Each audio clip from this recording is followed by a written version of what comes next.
Alors, la paracha de Miketz est une paracha qui pourrait se partager en deux. Il y a deux grands sujets. Joseph se trouve en Égypte toujours, et il s'y trouvera jusqu'à la fin de la paracha. La première partie de la paracha de Miketz, c'est l'ascension du pouvoir par Joseph. La traduction des rêves de Pharaon et le fait qu'il se propulse pratiquement étant le roi d'Égypte, celui qui va sauver l'Égypte et le monde entier d'une famine assurée après 7 années d'abondance. Bien. Et la deuxième partie de la paracha de Miketz, c'est le fait que pendant justement les années de famine qui existent dans tout le monde, il va y avoir la famille de Joseph qui va venir, 10 frères vont venir en Égypte tout simplement pour acheter à manger, puisque c'est l'Égypte qui fournit le blé à toute la région. Et ces 10 frères viennent uniquement pour manger, pour acheter à manger. Et ils rencontrent Yosef, on ne sait pas comment. On ne sait pas comment Yosef se retrouve devant ses frères. Est-ce qu'il y avait un service de renseignement qui a averti Joseph de la venue de ses frères? On ne sait pas très bien. En tous les cas, les frères se retrouvent devant Joseph. Il y a beaucoup de midrashim qui racontent évidemment toutes sortes de scénarios qui pourraient combler ce manque. Et ses frères vont être face à Joseph. Joseph va se moquer d'eux, va les faire aller venir jusqu'à la fin de la paracha sans leur dire qu'il était vraiment Joseph. Et donc, ils retournent chez leur frère, il y a un frère, on va voir ça en détail. La question que je veux poser est une question toute simple. Vous vous l'êtes peut-être posée. Beaucoup de commentateurs, dont Ramban Nachmanide, se la sont posées, et c'est la suivante. Pendant tout le temps que Joseph était en Égypte, pourquoi n'a-t-il pas envoyé dire à son père Jacob, 1, qu'il était vivant, 2, qu'il était en Égypte, 3, de lui dire de venir ou de lui envoyer de l'argent, bref, tout ce qu'il va faire après. Hein.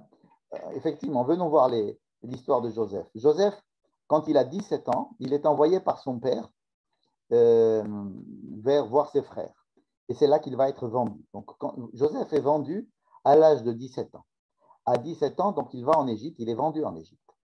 La semaine dernière, il avait donc travaillé chez M. Potiphar, il avait été renvoyé, il avait été mis en prison, et jusqu'à l'âge de 28 ans, il était, disons, dans une position d'esclave ou de travailleur, bien qu'il ait réussi quand même à se faire remarquer et avoir des bons postes là où il était, même en prison. Disons que pendant toute cette période, il n'avait pas tellement la capacité d'envoyer un message à son père. Bon. Mais à partir du moment, alors la paracha de cette semaine commence lorsqu'il a 30 ans. Donc, la paracha de Miketz commence lorsqu'il a 30 ans, c'est-à-dire 2 ans se sont passés depuis la fin de la paracha de la semaine dernière, hein, lorsqu'il a traduit les rêves de les chansons et du panetier. 2 années se sont passées, et au bout de ces 2 années, hein, le titre de la paracha c'est Miketz, au bout de ces 2 années, ça veut dire à la fin de ces 2 années, Miketz, donc il se retrouve face à Pharaon comme spécialiste de traducteur de rêves, d'explicateur de rêves. Il a 30 ans. Bon. Et alors, entre cet âge-là de 30 ans, il va tout de suite avoir un énorme pouvoir en Égypte, parce qu'il va y avoir 7 années de vaches grosses, hein, cette année d'abondance, pendant lesquelles il va faire des économies et il va donc garder le blé de l'Égypte et le conserver pour pouvoir l'utiliser après pendant les 7 années de famine qui vont suivre. Au moins pendant ces 7 ans, Joseph est pratiquement le roi d'Égypte, il a tous les pouvoirs, il aurait très bien pu appeler son père, ou bien au moins avertir son père, n'est-ce pas? Donc, si depuis l'âge de 17 ans, il ne l'a pas fait pour des raisons pratiques, il n'y a plus aucune raison, à partir de l'âge de 30 ans, jusqu'à l'âge de 37 ans, et encore, il va attendre encore 2 années de famine jusqu'à l'âge de 39 ans, et ce n'est que quand il aura 39 ans que les frères vont apparaître pour acheter du blé, n'est-ce pas?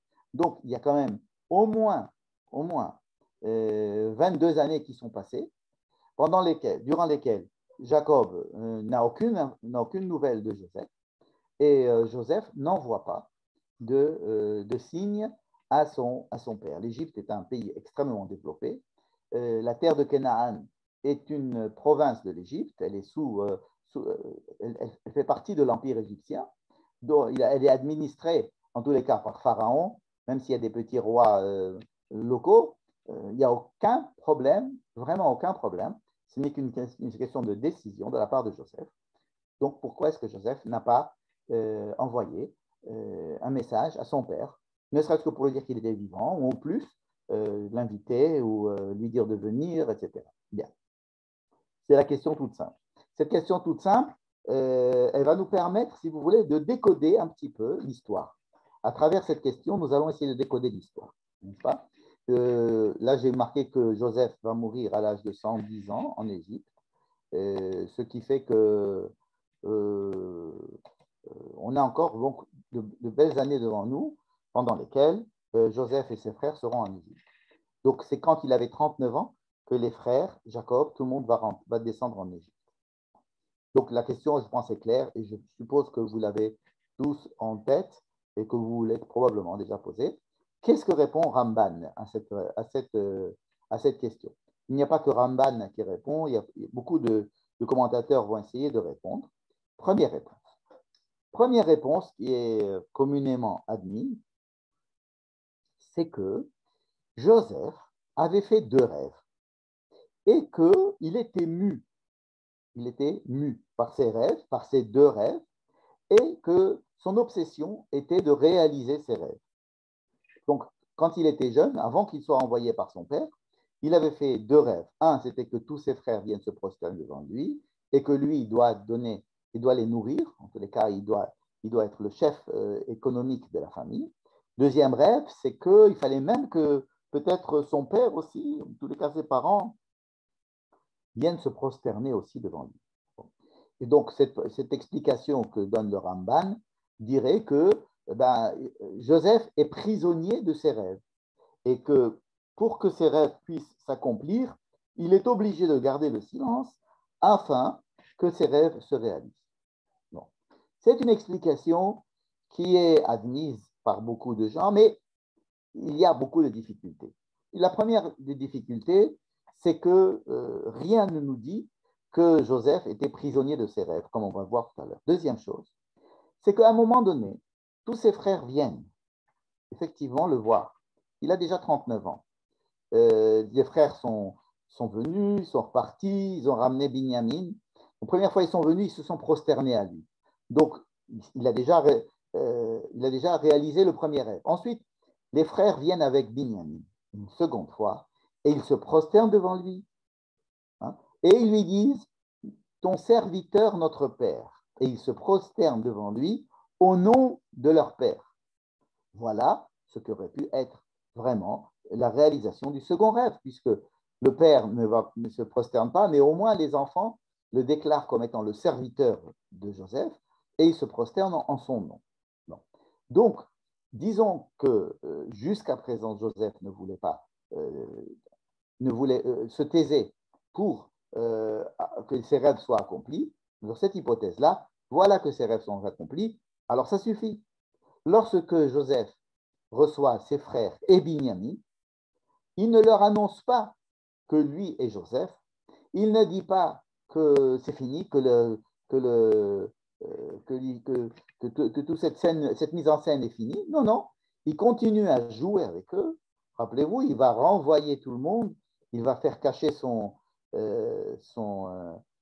verre d'argent qui était très important pour lui dans la valise de Binyamin et ils vont aller les rattraper et il va vouloir mettre Binyamin en prison et les renvoyer.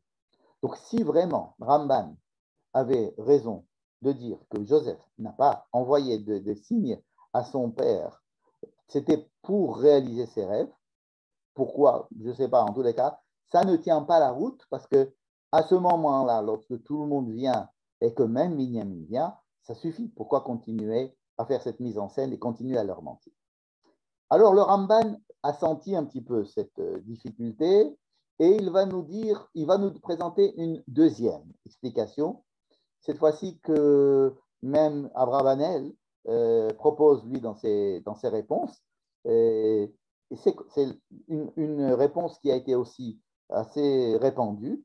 Vous devez la connaître aussi. C'est celle qui dit que Joseph ne voulait pas réaliser ses rêves, mais il voulait que ses frères fassent teshuva, une repentance par rapport au mal qu'ils lui ont fait. C'est-à-dire que les frères qui avaient donc une haine contre lui démontrent à ses yeux, auprès de Joseph, qu'ils étaient sincèrement repentis du fait qu'ils avaient fait du tort à un des frères, donc Joseph, et qu'il attendait que, par exemple, Judas, la semaine prochaine, Yehuda, vienne et reconnaisse la faute de tous les frères et pleure en se disant, oh là là, qu'est-ce qu'on a, on a fait une grande faute à l'Éternel en vendant notre frère, on n'a pas entendu le fait qu'il ait pleuré et qu'on n'a pas entendu ses pleurs et ses cris, et donc que les frères apprennent la responsabilité de l'un vers l'autre, le fait qu'ils soient prêts l'un à donner sa vie au nom d'un autre, puisqu'il va demander à ce que Binyamin vienne, et c'est Yehuda qui va dire je fauterai toute ma vie à mon père si je ne lui ramène pas Binyamin. Et donc toutes ces fins heureuses, ces repentances de ses frères, c'était le but ultime. Et Joseph a tu son identité, même à son père, pendant toutes ces années, parce qu'il devait faire amener tous les frères à ce point-là de repentance, de teshuva. Comme si Joseph était responsable du tikkun, de la réparation de tout le côté malsain qui régnait dans la famille.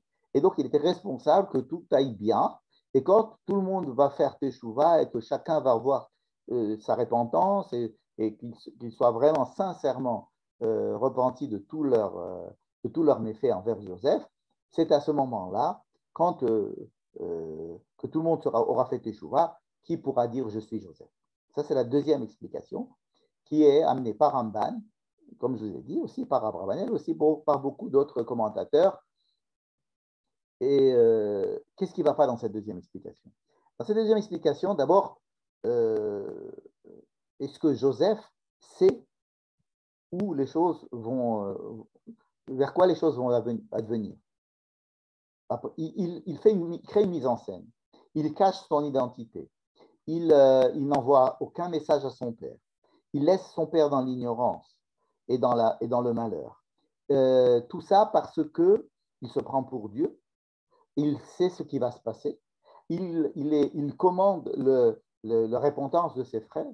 C'est une vision assez... C'est parce qu'on connaît la suite que l'on va imaginer le début. Ce n'est pas une explication qui peut tenir la route, et que Joseph ne sait pas ce qui va se passer.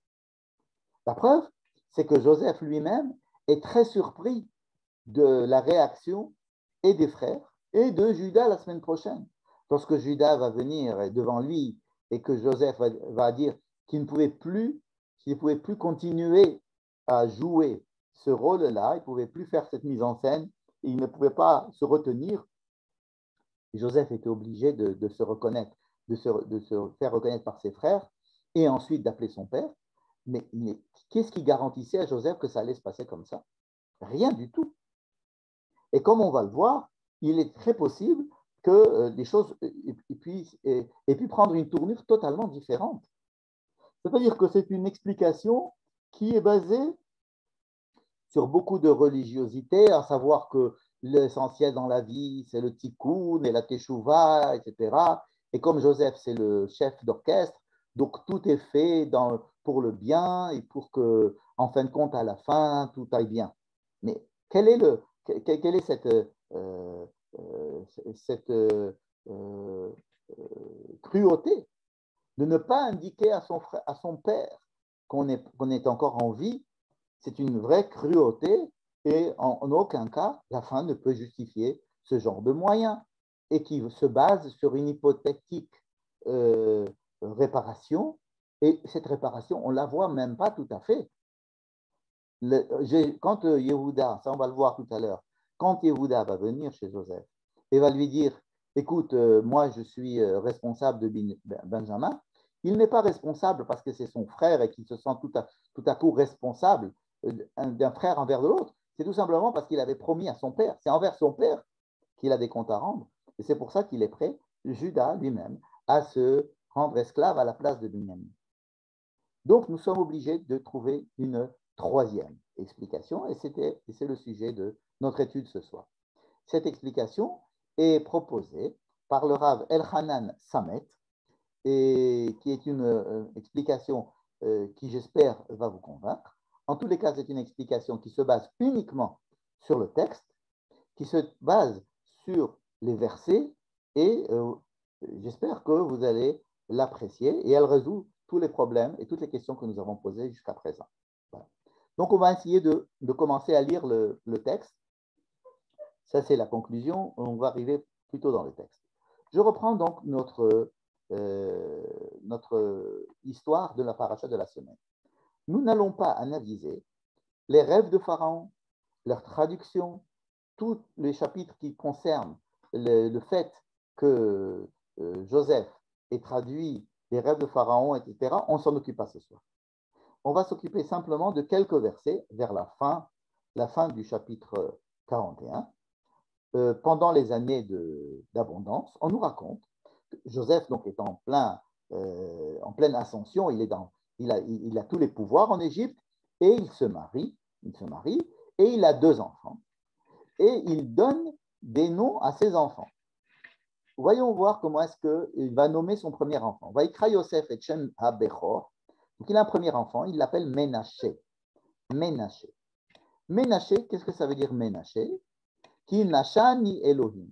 Dieu m'a oublié. Ménaché, ça veut dire Dieu m'a oublié. Ki nashani Elohim et kol amali ve et kol bet avi. Et il m'a même fait oublier tout ce que j'ai enduré, tout ce que j'ai essayé de faire et toute la maison de mon père. Que veut dire ce nom-là qu'il donne à son enfant? L'hypothèse est la suivante. Nous allons poser la question inverse de celle que nous nous sommes posée. On s'est dit, comment est-ce possible que Joseph, qui a tous les pouvoirs, ne va pas aller dire à son père qu'il est en vie? Tout de suite, pas la peine de jouer. Posons la question inverse. Posons-nous la question. Pourquoi Yaakov n'a pas envoyé chercher Joseph? Pourquoi Yaakov n'est pas allé chercher Joseph? Mettons-nous à la place de Joseph. Yosef, voilà Joseph. Son père l'adore au début de son histoire. Son père lui achète même un vêtement, il lui a fabriqué un vêtement de prince. Parce il pensait que Joseph devait être le roi, le prince, le fils de sa femme aimée. Bon. Mais Joseph rêve, un premier rêve, qu'il va raconter à ses frères le haïssent. Un second rêve qui énerve aussi le père en disant comment, mais qu'est-ce que c'est que ce rêve-là où tu veux que je vienne me prosterner, ta mère et moi, à toi? Ve'aviv shamar et adava. Et son père, il se passe quelque chose qui détonne par rapport au beau Joseph, préféré de ses frères, qui pense être le responsable du bien-être de ses frères, mais en fait ses frères le haïssent, et son père l'envoie ensuite, depuis Hebron, il l'envoie rejoindre ses frères qui sont à Shrem. Donc on suppose que les frères font un groupe entre eux, ce groupe qui n'accepte pas Joseph. Joseph reste avec son frère, probablement avec Binyamin aussi, mais le texte ne le dit pas. Peut-être que Binyamin est allé avec les autres frères. Joseph reste avec son père. Et son père lui dit, Joseph, je vais t'envoyer pour que tu aies des nouvelles, de ramener des nouvelles de tes frères et du bétail. mais qu'est-ce que voulait Yaakov? Joseph ne le sait pas, Joseph, a priori, ne sait pas ce que Yaakov, pourquoi est-ce que Yaakov l'envoie? Joseph fait ce que dit son père, il arrive, et dès qu'il arrive, les frères le déshabillent et le jettent dans un puits en voulant le tuer. Joseph ne sait absolument pas ce qui va se passer après. Joseph est dans un puits, il ne voit plus ses frères, et il ne sait pas ce qui se passe. Nous savons ce qui se passe. Les frères vont prendre sa tunique, vont la tremper dans du sang, vont la montrer à Yaakov. Yaakov va déduire que Joseph a été tué. Et les frères vont accepter, vont peut-être même rechercher cette conclusion de la part de Yaakov, comme quoi il a été mangé, il a été tué, il a été mangé par des bêtes sauvages, probablement. Mais Joseph, dans son puits, se pose la question, mettez-vous à la place de Joseph.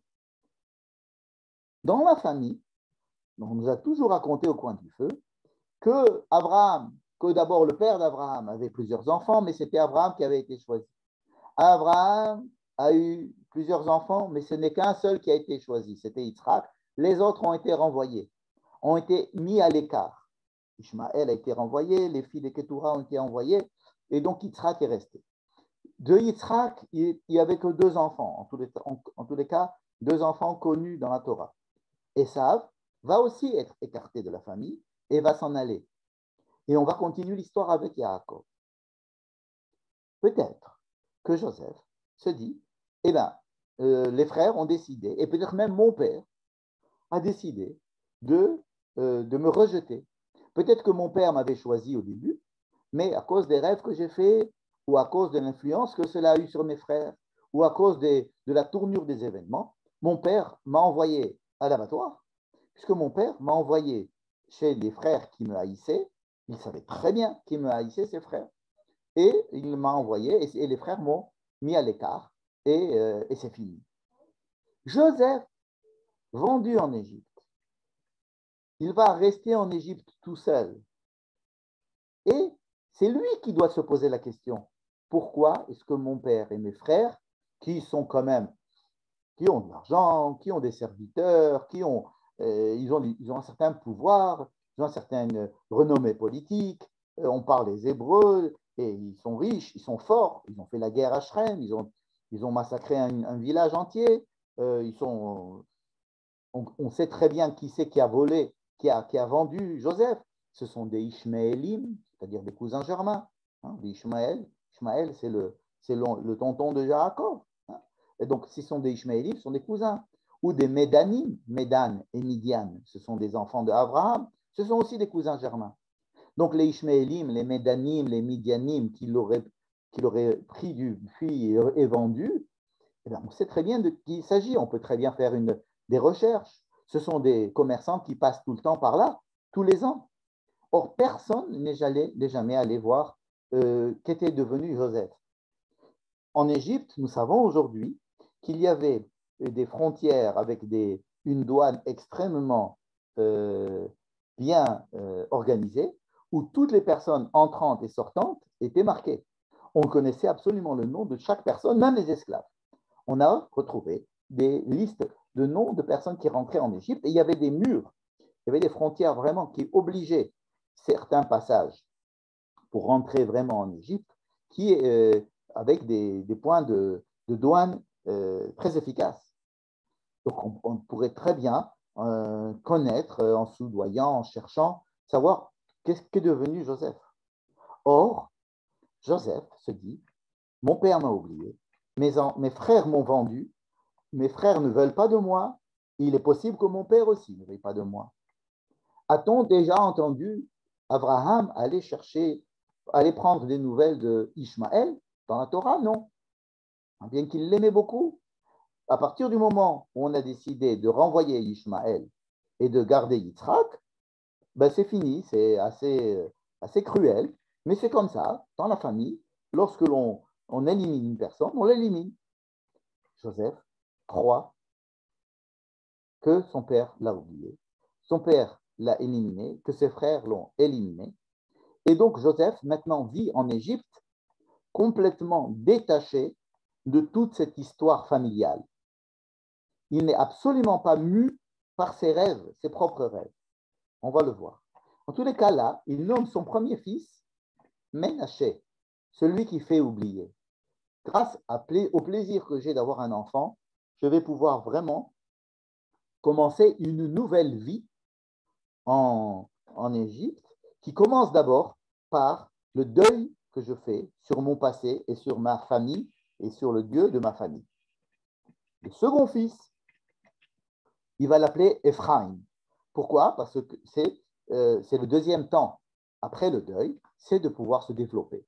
Ki hifrani Elohim be'eretz ani.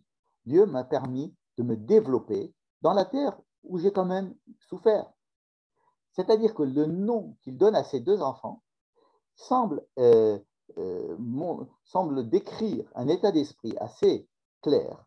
Joseph pense que tout le monde l'a oublié, que son frère, son père et ses frères l'ont oublié parce qu'ils veulent l'oublier, parce qu'il a été rejeté et qu'il a dû faire une bêtise, ou peu importe, en tous les cas, il a été rejeté. Mais il ne déprime pas pour autant, il continue à être fidèle à Dieu, hein, puisqu'il parle de Dieu et de Elohim. Chaque fois qu'il va traduire des rêves, il va parler de Elohim, c'est le serviteur d'Elohim, mais on peut comprendre qu'il ne veuille pas aller remuer quelque chose qui a été déjà cicatrisé, en tous les cas chez lui, qui est que son père et ses frères ne veulent pas de lui. Et voilà que les 7 années d'abondance sont finies. Là, en Égypte, Joseph, donc, comme il l'avait prévu, voit la famine arriver à la fois en Égypte et aussi dans toute la région. Alcool pene haaretz. Et donc, c'est le moment pour Joseph maintenant d'ouvrir les silos de blé où il avait accumulé le blé pendant les 7 années d'abondance. Et il va maintenant profiter de ce blé pour donner à manger effectivement à l'Égypte, enrichir l'Égypte et donner à manger à tout le monde. C'est-à-dire, grâce à la régulation qu'il a créée, il va pouvoir maintenant développer l'Égypte. Et on peut comprendre pourquoi est-ce qu'il développe l'Égypte. Il développe l'Égypte parce qu'il semble qu'il a été abandonné par ses parents, par sa famille. Et donc la famille a grandi en terre de Mitzrayim, Vechol Haaretz, toute la terre entière, c'est-à-dire donc même Eretz Kenaan, Baou Mitzrayim Lishbor et Yosef, tout le monde vient chez Joseph pour acheter à manger.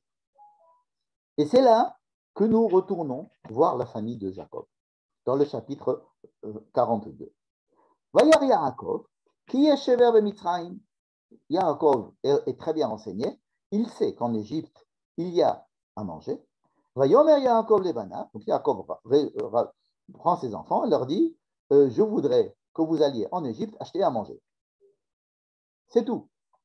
Et 10 enfants vont aller, il ne va pas envoyer Binyamin, parce que du point de vue de Jacob, qui est triste du fait qu'on lui a dit que son fils est mort, Joseph, son fils bien-aimé est mort, il n'a plus qu'un seul enfant de Rachel, il ne veut pas s'en séparer non plus.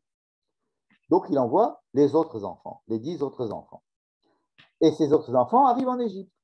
Vayavo Bene Israël, les enfants d'Israël, et donc les 10 enfants de Jacob arrivent, Lishbor Betor Habaim, qui ayar Bereskenan. Donc ils arrivent parce qu'il y avait de la famille. Ils ne viennent pas chercher Joseph. Le texte ne dit pas qu'ils viennent chercher Joseph. Ils viennent chercher à manger. Veyosef, ou Achalit ala Haaretz. Et on nous rappelle que Joseph était lui en Égypte, hein, pour faire la relation entre les deux chapitres. C'est par lui qu'il faut passer pour acheter à manger, même quand on vient de Eretz Kenaan. Donc les frères de Joseph arrivent, et ils se prosternent devant lui. La même phrase que Joseph avait rêvé. Yosef et Echav. Joseph voit ses frères. Vayakirem, il les reconnaît. Vayitnaker alehem, il reste étranger, hein, c'est le nochri, il reste étranger à eux, dans le sens il ne se fait pas reconnaître, il reste un étranger pour eux. Vayidaber itam kashot, et il leur parle, pas comme un frère, il leur parle comme le patron de l'Égypte, et il lui dit d'où venez-vous, etc. Vayaker Yosef et Echav vehem lo hekiruhu. Une autre manière de dire les choses, vous savez que la Torah aime bien répéter les mêmes situations avec d'autres mots. On a étudié ça pas mal de temps. Joseph dit, écoutez, il le connaît, pardon, la Torah dit que Joseph les connaît et eux, ils ne le reconnaissent pas. Et c'est à ce moment-là qu'il y a ce fameux verset 9. C'est à ce moment-là que Joseph se rappelle de ses rêves. C'est-à-dire que jusqu'à présent, Joseph ne s'est pas rappelé de ses rêves. Hein? C'est pour encore une fois contredire cette première explication que nous avons dit que tout ça s'était fait pour qu'il puisse mettre en application ses rêves. Non, non. Quand il voit, lui, il pense que c'est fini, il n'y a plus de relation avec ses frères et son père. Mais il voit les frères arriver et il voit que ses frères se prosternent devant lui. Et là, il se dit, mince, mais ça me fait rappeler quelque chose. Ça lui fait rappeler le rêve qu'il avait fait, puisque dans ses rêves, ses frères se prosternaient devant lui. Et c'est là qu'il a un déclic, Joseph. Il se dit, attendez, c'est pas possible. Est-ce qu'ils m'ont oublié, ils m'ont pas oublié? Qu'est-ce qui se passe? Joseph ne sait pas ce qui se passe. Il voudrait bien comprendre ce qui se passe. Il avait une hypothèse, celle que son père et ses frères l'avaient éliminé de la famille. Mais là, il voit qu'un des rêves se réalise, peut-être même les deux. Et alors là, il joue un jeu. Il joue un jeu parce qu'ils lui disent qu'il a un autre frère qui s'appelle Binyamin et qui est resté chez Jacob, chez Yaakov. Alors là, Yosef se dit, peut-être, il n'y a qu'une seule personne qui peut me renseigner pour savoir ce qui se passe là-bas. Parce que ça commence à devenir compliqué pour moi. Je pensais que c'était fini, l'histoire des Hébreux et tout ça. Et voilà que mes frères viennent, et non seulement ils viennent, ils se prosternent devant moi sans me reconnaître, exactement comme Dieu m'avait montré dans le rêve. Ah, il y a quelqu'un qui peut me dire ce qui se passe, c'est mon frère Binyamin. Et alors là, il a comme idée de faire venir ce Binyamin-là. Donc il va prendre en otage un des frères, qui s'appelle Shimon, et il va leur dire, allez chercher votre frère. Mais peu importe le prétexte, sinon on va pas vous croire, etc. Bref. Il veut avoir Binyamin avec lui. Pourquoi? Peut-être parce qu'il veut avoir des informations, peut-être parce qu'il veut, avec Binyamin, fabriquer une autre famille, une autre branche de la famille, étant donné que c'est les deux enfants de Rachel. Il y a peut-être quelque chose à faire avec Binyamin. Il est très intéressé par de rencontrer Binyamin. Binyamin, c'est la clé de ce qui se passe. Il doit y avoir quelque chose qui se passe. Il n'y a que Binyamin, parce que Binyamin ne peut pas me haïr. Binyamin sait ce qui se passe avec mon père, avec Yaakov, puisque Yaakov est tellement attaché à ce fils Binyamin, donc il doit lui donner, il doit se confier à lui. Bref, il fait tout pour avoir Binyamin. Et effectivement, les frères retournent chez Jacob et lui disent, bon, on a besoin de prendre Binyamin, de l'amener. Jacob, il dit, il n'est pas question. Il n'est pas question. Il n'est pas question, restez ici. J'ai déjà perdu Joseph, je ne veux pas perdre Binyamin, restez ici. Il ne fait même plus allusion au fait que Shimon, qui est un de ses fils, est en otage en Égypte. La seule chose qui va faire bouger les choses, c'est qu'ils vont avoir trop faim à un moment donné. Et que, à cause de cette famine qui commence un petit peu à s'alourdir en terre de Canaan, Jacob dit, bon, écoutez, ça ne peut plus continuer comme ça, il faut absolument aller acheter à manger. Puis les frères lui racontent, écoutez, ok, mais sans Binyamin, on ne peut pas y aller. Et donc, Réhouven se propose, mais il s'y prend mal. Yehuda se propose, dit, moi je suis garant de Binyamin. C'est là que les Chachamim ont dit, ah, enfin un enfant qui est garant des autres. Voilà ce que nous cherchons dans le peuple juif, qu'un des frères puisse être garant de notre frère. C'est là qu'on a vu la grande teshuva, le grand tikkun, mais se disant, mais que pour ça, ça valait le coup de faire d'être aussi cruel. Mais en fait, ici, la cruauté vient du fait qu'ils ont faim. Ce n'est pas ni pour récupérer Shimon, qui est prisonnier. Ça veut dire qu'ils étaient tous prêts à laisser Shimon pourrir dans les géoles égyptiennes. Il n'y a que la famine qui les fait rebouger. Ils ont encore faim. C'est marrant parce qu'il n'y a que la famine qui fait bouger nos patriarches. Rappelez-vous Abraham, rappelez-vous Yitzhak. Chaque fois, c'est la famine qui les fait bouger. C'est-à-dire que c'est le ventre. On tient les gens par le ventre. Et alors il dit, et Yaakov dit, ok, bon, ok, prenez Binyamin. Il ramène Binyamin. Voilà, ici, c'est à cause de la famine que le père dit, allez, retournez en Égypte. Et si le texte nous dit que c'est que la famine qui a fait bouger le père et les frères pour aller rechercher Shimon, Shimon est un otage, n'est-ce pas? Et qu'ils sont prêts, en fin de compte, Yaakov est prêt à lâcher Binyamin. Bon. Binyamin Yosef reçoit les frères, reçoit Binyamin, il est très ému, mais il continue à se demander ce qui se passe. Ce qu'il voudrait, c'est être lui et Binyamin seuls, sans avoir les frères avec lui. Alors il leur dit comment va votre père, il va bien, très bien, ok, parfait, il continue à vivre, oui. Bon, il commence à se poser des questions, mais il pense quand même qu'il continue à se dire, en fait, j'ai été oublié par la maison de mon père, j'ai été rejeté. Et il veut absolument garder Binyamin. Notre paracha, le Miket, finit lorsque Joseph déclare je ne veux pas vous avoir tous esclaves.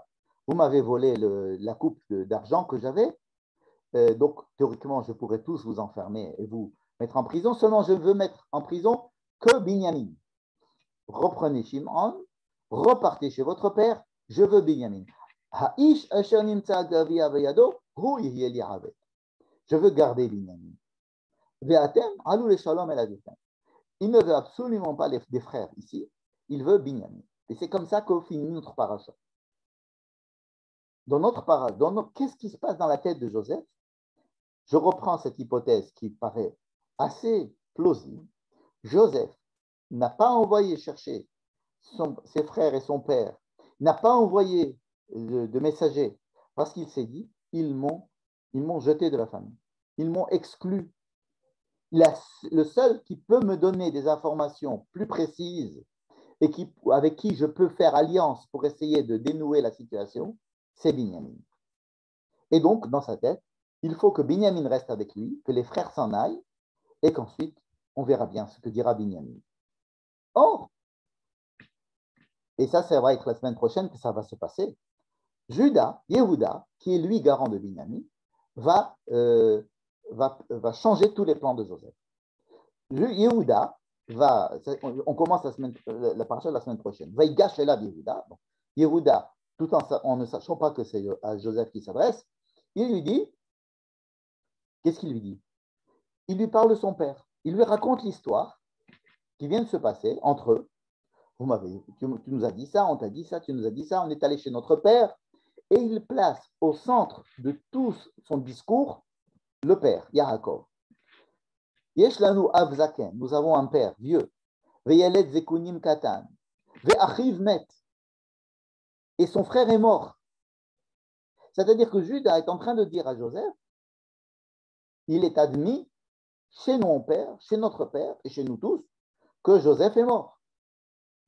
Et étant donné que Binyamin est le seul à rester vivant de chez Rachel, notre père a eu beaucoup de mal à le laisser partir avec nous.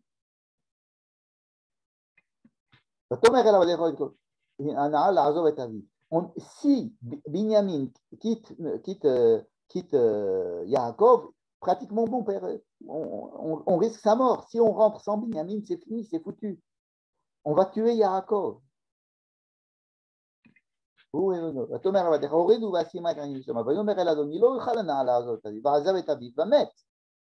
Si dès que ce fils va quitter son père, il mourra. Le fils mourra, le père mourra. Tu nous as mis un ultimatum. Si vous revenez sans Binyamin, ne revenez pas. Lorsqu'on nous sommes allés chez ton serviteur, notre père, 4 fois, il va dire notre serviteur, ton père. Imaginez Yosef qui entend 4 fois le mot de son père, le nom de son père en tant que son serviteur à lui. Notre père nous a insisté pour qu'on vienne acheter, même avec Binyamin. Voilà ce qu'a dit notre père. Il y a un fils déjà qui est parti de chez moi. Va Omar, et alors j'ai admis, Artorov Toraf. Il a été mangé par des bêtes sauvages. Velo reiti v'abenna. Et je ne l'ai jamais revu. Voilà que Yehuda est en train de transmettre une information capitale à Joseph, alors que nous le savons depuis le début, et que Joseph ne le savait pas. Yehuda est en train de, sans le savoir peut-être, ou en le sachant, peut-être c'est Dieu qui a mis ses paroles dans sa bouche, en tous les cas, il transmet à Joseph une information qui n'a jamais été dévoilée jusqu'à présent. C'est que Yaakov pensait que Joseph était mort. Et qu'il y avait une explication même de la mort de Joseph. Il avait été dévoré par des bêtes sauvages. Et quand il écoute ça, Joseph, et qu'il voit que Yehuda ne veut pas repartir sans Binyamin, Joseph ne peut plus continuer à jouer le jeu. Il ne peut pas se retenir. Donc, il voulait se retenir. C'est-à-dire que ce que lui dit Yehuda maintenant, ça n'était pas prévu pour Yosef. C'est quelque chose qui transforme complètement sa vision des choses. Et il avait l'intention de faire d'autres choses.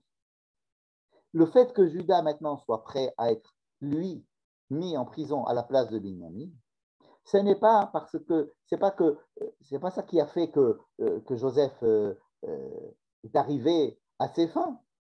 Parce que s'il était arrivé à ses fins, la Torah n'aurait pas dit que Joseph ne pouvait plus se retenir. Il aurait dit, alors Joseph en a profité pour dire, eh bien bravo, maintenant que tu es prêt à te mettre, toi, à la place de ton frère, c'est ça ce que j'attendais depuis le début. Non, Joseph n'attendait pas ça depuis le début. Joseph essayait de comprendre ce qui se passe. Il avait une hypothèse, et il voit que maintenant Judas est en train de la démolir en lui disant que si Yaakov et ses frères n'étaient pas venus le chercher, c'était parce qu'ils étaient convaincus qu'il était mort. Et ça, Joseph ne peut plus supporter, ne peut plus continuer dans son délire à lui, puisqu'il y a un autre délire qui se passe en face de lui. Et c'est à ce moment-là qu'il dit, je suis Joseph, votre frère, Harod Avichai, est-ce que mon père est encore vivant? Sous-entendu, est-ce que mon père, c'est qu'encore mon père? Est-ce que mon père, c'est encore mon père? Parce que c'était ça son problème. Il savait qu'il était vivant parce qu'à chaque fois qu'il leur demandait, il disait oui, mon père, il savait, puisque Judas lui disait que mon père est là, et mon père, mon père, et mon père. Donc il sait qu'il est vivant. Qu'est-ce que ça veut dire Ha'od Avi Chai? Est-ce que mon père est encore mon père? Parce que jusqu'à présent, je croyais que mon père n'était plus mon père, que mon père m'avait rejeté. Et dès qu'il a compris qu'on avait menti à Yaakov et qu'on lui avait fait croire qu'il était mort, et que c'est pour cela que Yaakov n'avait pas cherché à voir Yosef, parce qu'il pensait qu'il était mort. Et il avait vu son habit immaculé de sang. À ce moment-là, Joseph coupe complètement le fil de sa pensée et il dit, je suis votre frère Joseph, ramenez, je veux tout de suite voir mon père. Et donc, on a la réponse qu'on cherchait depuis le début, à savoir qu'il n'y a que maintenant que Joseph a compris, dès que Joseph a compris que son père, en fait, ne l'avait pas rejeté et que pendant ces 22 ans, son père était en deuil de lui, que c'était un grand malheur qui se jouait de l'autre côté du Nil, du canal de Suez, qui n'existait pas encore, eh bien, à ce moment-là, il se dit, mais mince, dommage, Joseph qui sait tellement de choses, qui devine plein de choses, se rend compte tout à coup, enfin pas tout à coup, il s'est rendu compte petit à petit, mais alors là, quand on lui dit que notre père est convaincu que tu es mort, alors là, il se dit, alors, c'est moi Joseph, excusez-moi. Et alors, il justifie non seulement le fait qu'il n'ait pas appelé son père plus tôt, mais il va justifier en fait maintenant ses rêves, il va les comprendre. Et il va dire, en fin de compte, tout ça, c'est la volonté de Dieu pour que vous veniez ici, etc. Je veux dire un dernier mot. C'est que ces deux enfants, Ménaché et Ephraim, rappelez-vous qu'il avait appelé le premier Ménaché parce qu'il disait, mon père ma maison, ma famille m'a rejeté, ils m'ont repoussé, je ne fais plus partie de la maison d'Israël. C'est ça que représente Ménaché. Éphraïm, c'est celui qui se développe quand même. Lorsque Yaakov va venir et va rencontrer Joseph, la première chose qu'il va lui dire, c'est oublie Ménaché. Oublie Ménaché. Ménaché, ce n'est pas l'essentiel. C'est faux, Ménaché. Ménaché, c'est ce. Tu penses qu'on t'a oublié, qu'on t'a rejeté, c'est faux.